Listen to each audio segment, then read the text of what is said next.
Yo, good morning. Ayan, road test tayo ng Tahoe. Ayan, 2025 model. Ito siya. Ayan, kumakabig siya sa kanan. Ay, kaliwa. Sobrang lakas. Bangga kasi. Kaya, tingnan natin. Ayan, na-adjust na natin siya. So, tingnan na lang uli natin kung may kabig pa.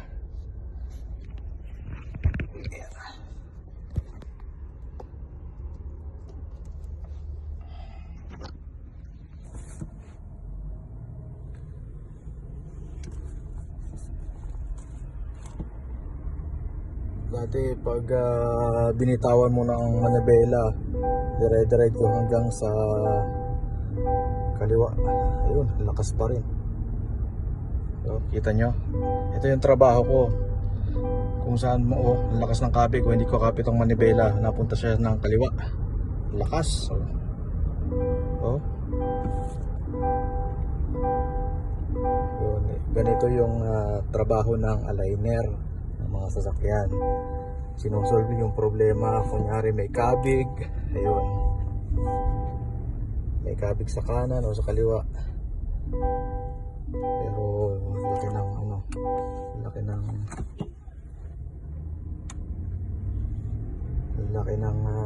lakas ng kabig. Tingnan ulit natin mamaya.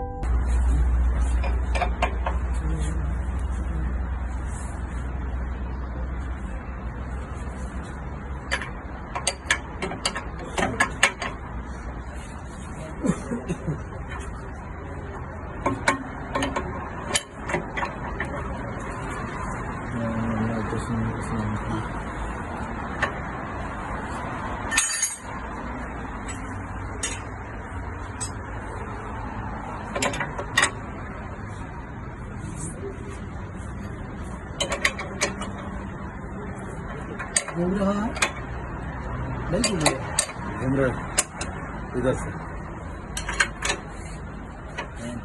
Show में इंडिया अभी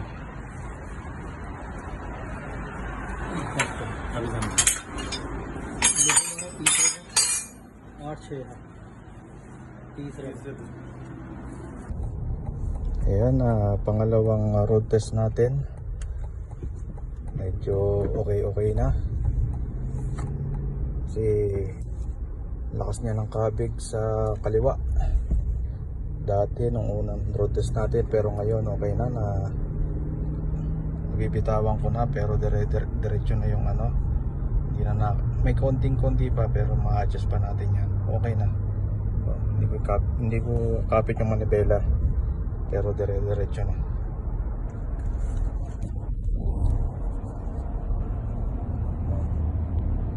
Okay na. Okay na yung manibela. Hindi na. Dati pag binitawan ko, diretso dun sa kaliwa. Ngayon, yung manibela, shoot, hindi ko nakakapit, pero diretso na. Waisa rin.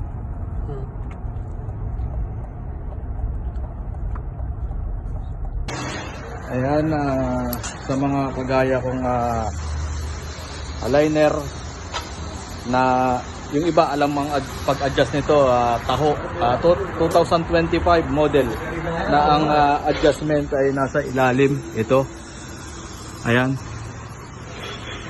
ang adjustment yan para hindi kayo mahirapan, parang kagaya lang din ng Ford Marquez, yung Ford na luma na baliktad ang adjustment niya.